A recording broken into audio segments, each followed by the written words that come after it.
The journey inward. There exists within each of us a sacred geography that no external force cannot and no temporal wound can permanently score. The territory of the spirit and the internal essence which pre-exists our birth and survives our physical dissolution. Spiritual awakening in its truest form is not acquisition of a new belief or the adaptation of religious posture, but the profound recognition that healing has always been an inside job, a return to the wholeness that has never actually lost. We spend decades seeking external solutions for internal wounds, chasing relationships, achievements, and possession to fill a hollow that only spirit can occupy, mistaking the scaffolding for the cathedral itself. This exploration of healing the spirit from within invites you to turn your gaze inward, to discover that the physician and the patient are one, and that the journey of awakening is simply the process of remembering what your soul has always known. As we traverse these 20 portals of inner healing, many you encounters not mere information but transformation, not a concept but direct experience of the light that has been patiently waiting within your own depth since we before time began. Our deepest wounds, those places of fracture we spend lifetime trying to hide or transcend, actually serve as the precise doorways through which authentic spiritual awakening become possible. The psyche builds elaborate defense around pain, walls of distraction, achievement, and numbing that require constant maintenance. Yet these same walls inevitably become prison prisons that separate us from our own depth. When we finally stop running from the wounded places, when we sit down in the darkness and agree to keep company with our own suffering, sometimes miraculous tears with us. The wound begins to reveal itself not as an enemy to defeat, but as a teacher, bearing gifts we would not have to receive through any other means. The soul speaks most clearly through our brokenness, for it's in cracks the light first enters. And it's through broken ground that living water first rises to meet the thirsty. Your wound is not yet shame, it's sacred topography where your spirit first learned to see God, and in honoring it, you honor the very mechanism of your awakening. Modern spirituality has become noisy with the techniques, doctrines, and prescription, yet ancient wisdom, tradition unanimously affirm that healing begins not in doing, but in being, not in acquiring, but in releasing, not in speaking, but in silence. The conditioned mind habituated to the constant simulation of problem solving initially experiences silence as threat, as emptiness to be filled. Yet those who persistent discover that resilience is not absence but presence of a different order. Within that pregnant stillness, the constant chatter of the ego gradually subsides, and beneath it, the quiet voice of the spirit becomes audible, not as sword but as knowing, not as instruction but as recognition. The silence is the womb within which all genuine spiritual healing gestates. the matrix from which authentic transformation is born. Before any solution can take root, the ground must be made fallow, and silence is the plow that prepares the soils of the soul. When you finally stop talking long enough to listen, you discover the someone has been speaking to you your entire life, waiting only for your attention. We imagine spiritual healing is sometimes occurring in some ethereal realm beyond the physical, yet the body itself is the primary text in which our spiritual wounds are written. The living archive where every suppression, every trauma, every denied emotion has found residence. The tension held on shoulders and contractions in breath, the chronic pain in the defies medical explanation. These are not merely physical phenomena, but a body's faithful testimony to spiritual experience that remains unprocessed. To heal from within requires grieving this physical vessel, learning its language of sensation, and creating conditions in which the body feels safe enough to release what it's been holding for years or decades. When we breathe consciously into the places of holding, when we bring compassionate attention to bodily sensation without attempting to change it, the body gradually trusts us enough to surrender its ancient burdens. The flesh is not the enemy of the spirit, but its incarnation. And spiritual healing that ignores the body builds cathedrals on sand. Your body is not carrying you away from spirit, it's the very ground where spirit has chosen to manifest. And every cell yearns and wholeness you seek. Each of us carries an internal narrative, a running commentary about who we are, what we deserve, what is impossible, or what is possible, and what threatens us. Yet this narrative is not our true identity, but a collection of stories we absorbed before we had good discernment to choose them. These stories, I'm unworthy, or I am broken, I am alone, I'm struggle to survive, function like software running unconsciously in the background, shaping every perception and response while remaining invisible to our awareness. Healing the spirit from within requires that we become conscious of these narratives, that we observe them without identification, that we recognize they are not the sky but clouds passing through it. The stories are real in their effects but not true in the essence. And when we increase believing them, we begin to close their power to determine our experience. Beneath the stories, untouched by any narrative, the spirit waits its original purity. Having never been damaged by anything the mind has told itself, you are not your story. You are the awareness of which the story appears, and that awareness has never been wounded and can never be touched. Conventional understanding presents forgiveness as something we do for others, a noble gesture of releasing them from that is skewed, and yet the realm of spiritual healing, forgiveness is primarily the medicine we administer to ourselves.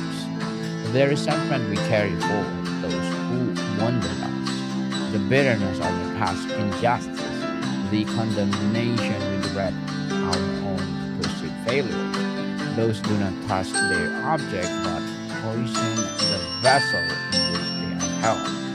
To forgive is not to condone harm or pretend it never occurred, but to refuse to carry the hot coal anymore.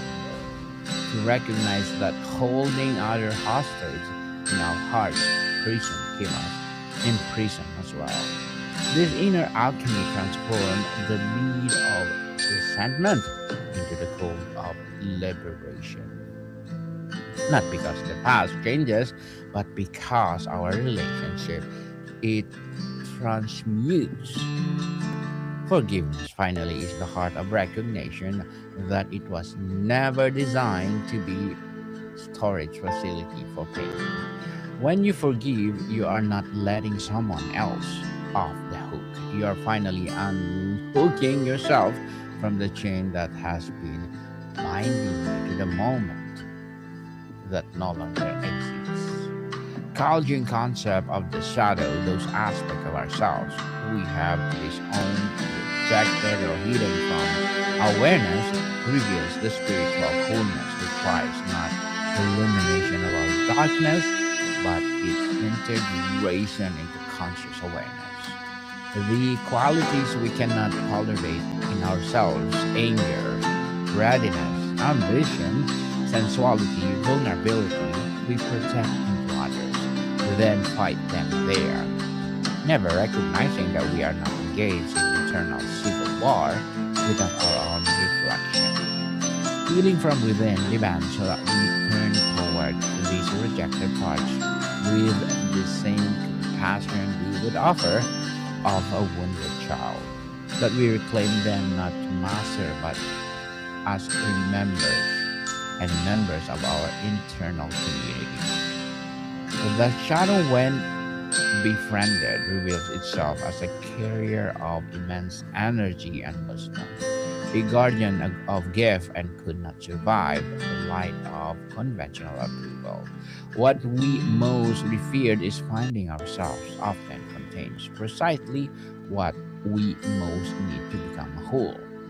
Your darkness is not your enemy. It's the soil from which your brightest light grows. And in denying it, you stop your own radiance. In a culture that pathologizes grief and rushes towards resolution, spiritual awakening recognizes grief not a problem to solve, but shared passage through which of the soul deepens and expands. The losses we accumulate, loved ones of youth and dreams of innocence, are not aberration, but essential elements of the human curriculum. Each one of curving deeper capacity of love, compassion, for presence, when we allow ourselves to fully grieve, to surrender to our tears without attempting to stop them. We discover that grief is not a state of contraction, but of profound opening, a thing that veils between worlds. The heart that has been broken often loves differently than the heart of that remained protected. Loves with less demanded and more gratitude, less fear and more presence. Grief fully experienced becomes not enemy of joy but is a gateway. For only those who have truly mourned know how truly celebrate. Your tears are not weakness. They are the river of the carbs, the canyon where joy will eventually make its home. The spiritual call to surrender has been catastrophically misunderstood as passivity, weakness, and resignation. Yet authentic surrender is among the most active and courageous acts a human being can undertake. To surrender to increase exhausting project of managing outcomes, controlling others, and manipulating reality to conform to our presence, not because we no longer care to, because we finally recognize the limits of our engagement. This letting go liberates enormous energy previously consumed by resistance, energy, and becomes available for genuine presence, authentic action, and deeper connection. Surrender does not mean we stop acting, but we can act from a different place, not for cleansed determination, but from open receptivity not from fear of what might happen, but from trust in what it is. The paradox of that heart is spiritual healing. Is what we gain everything precise when we stop gasping for anything. When you finally open your hands, you discover they have always been holding everything you ever needed.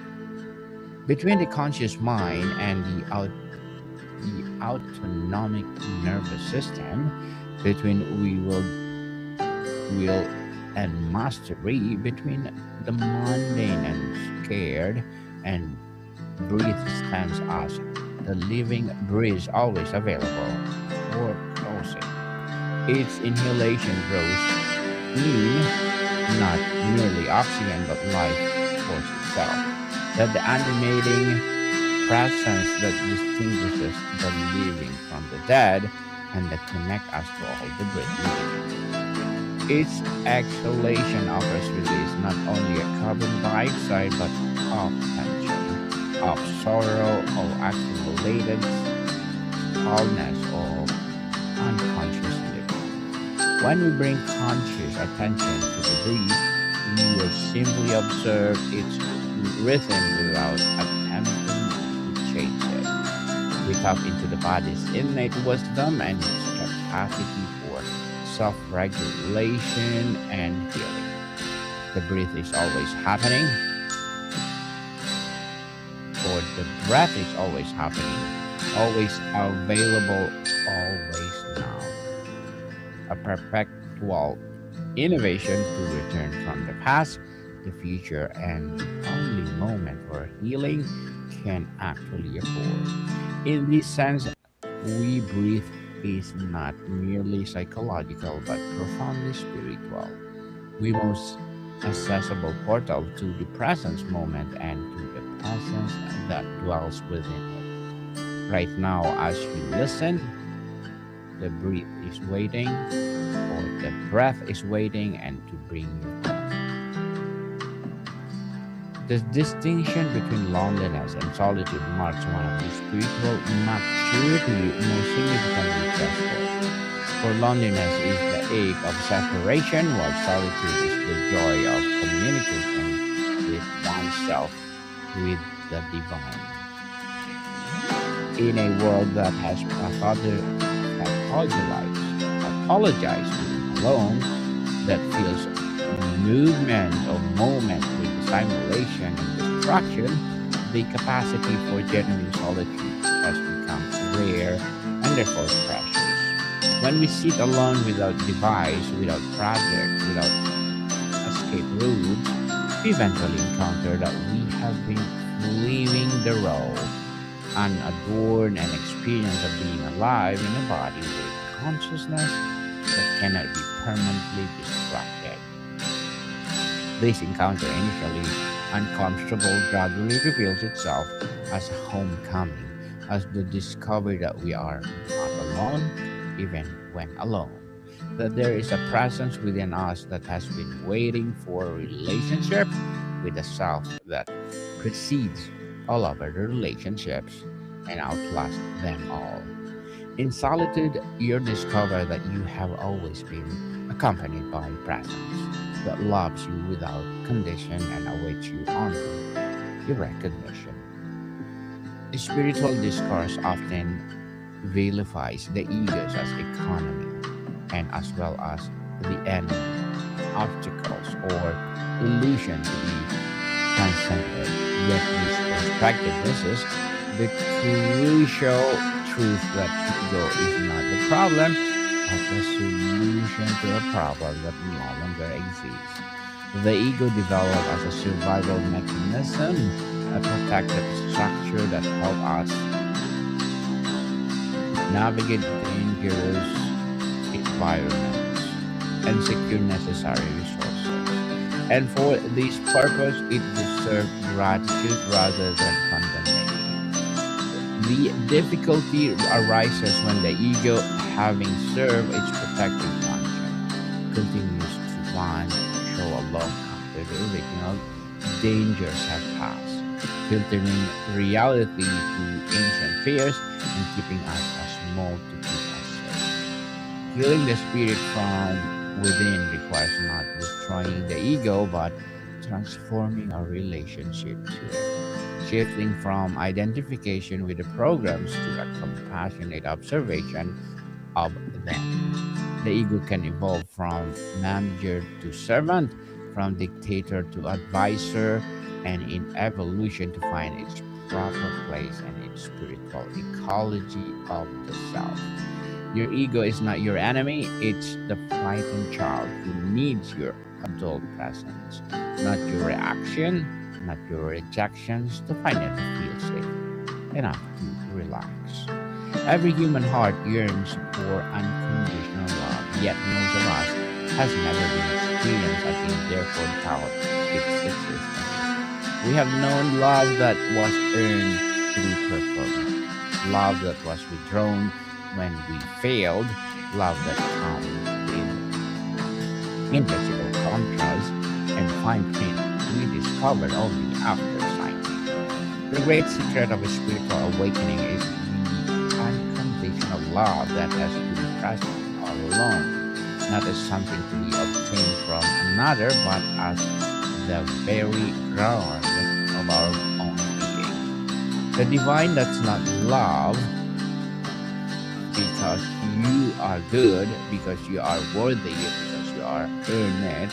The divine loves you because you exist, because you are, because you love it, and what universe does and what you are made of. Healing the spirit within means gradually allowing unconditional love to penetrate the layers of unworthiness we have accumulated, to dissolve the belief that we must be something other than what we already are to love. You have been loved since before you were born. We will be loved long after you die, and these present moments are held by love that asks nothing from you but your willingness to receive it. The mind spends most of the energy escaping the present moment, either by rehearsing past injuries or by projecting future anxiety, thereby creating the illusion that healing is always just out of reach, always requiring something that has not yet happened. Yet the spiritual teachers across traditions have pointed to the same liberating truth. The present moment is only place where healing can occur, and the only time that actually exists.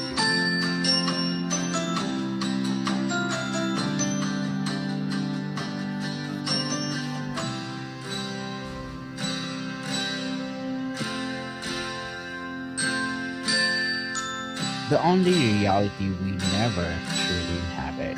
When we bring our full attention to the now, we discover that past exists only as a memory, the future only as anticipation, and that neither has a substance outside the mind's activity. The healing we seek is not waiting for us in some perfected future.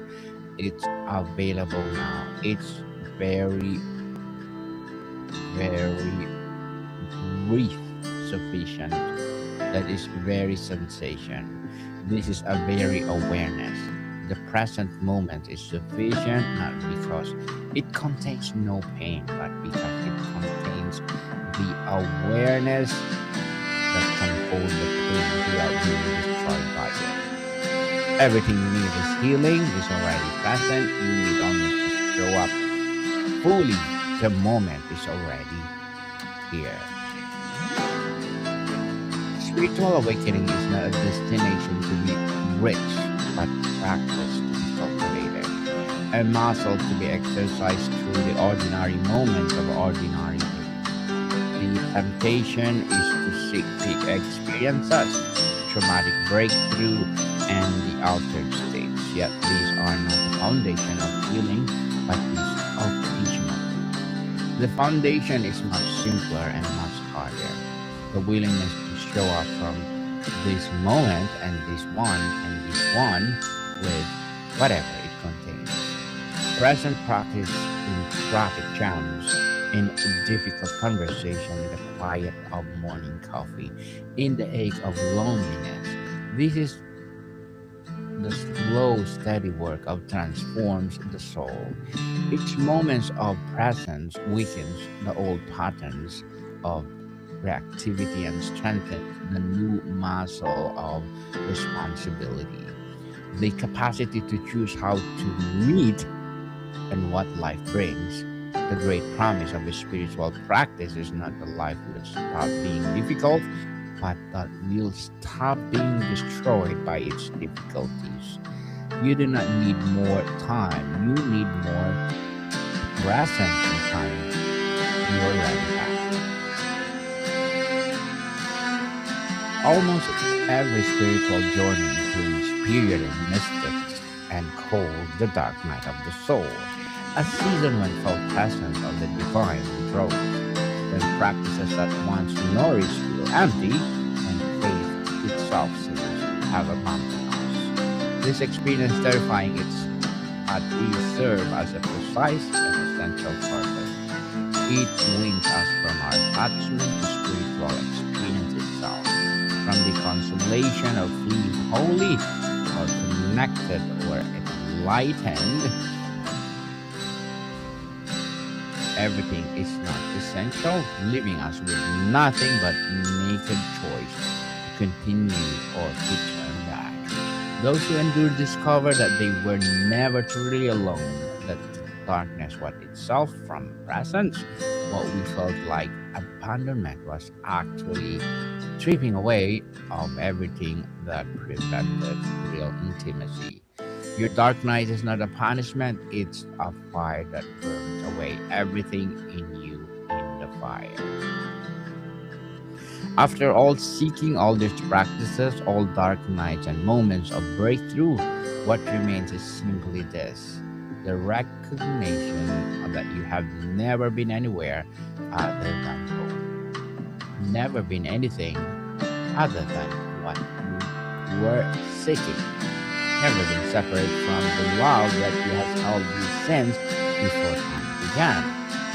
Spiritual awakening is not the acquisition of something new, but the remembrance of something ancient. Not the arrival at the destination, but recognition that you never left. The journey that happened to take you across vast distance was actually a journey inward, a descent into the depth of your own being where the treasure was always waiting. And now, having made this journey, having read these words and perhaps felt the resonance in some deep place, you are invited to live with this recognition, to let your life begin expression of what you have always been, rather than the anxious pursuit of what you thought you lacked. You have been the beloved all along, the light you sought, the home you long for, and the only remaining ask to live is where true, because it is. The healing was never somewhere else. It always here within you, waiting for you to stop looking for enough to notice. As we arrive where we began, yet somehow transformed by the journey we have taken together through these 20 portals of inner healing. You are not the same person you began this episode, for a constant self-transformative and your willingness to explore this depth has already shifted something fundamental in your being. The healing of the spirit from within is not a project to complete, but a relationship to cultivate.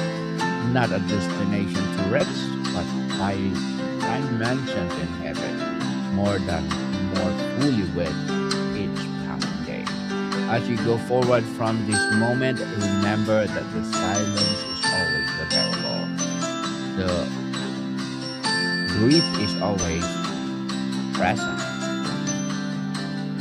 or the breath is always present. The love is always holding you, and wholeness you seek has never been absent for a single moment. The path is beneath your feet, the light within your heart. The guide is your own deeper self. The destination is everywhere you look when you look with the eyes of the Spirit. Until we meet again on this journey of awakening, may you walk peace, live in love, and rest in unshakable knowing that you are and have always been exactly where you belong. More to come, people. See you soon.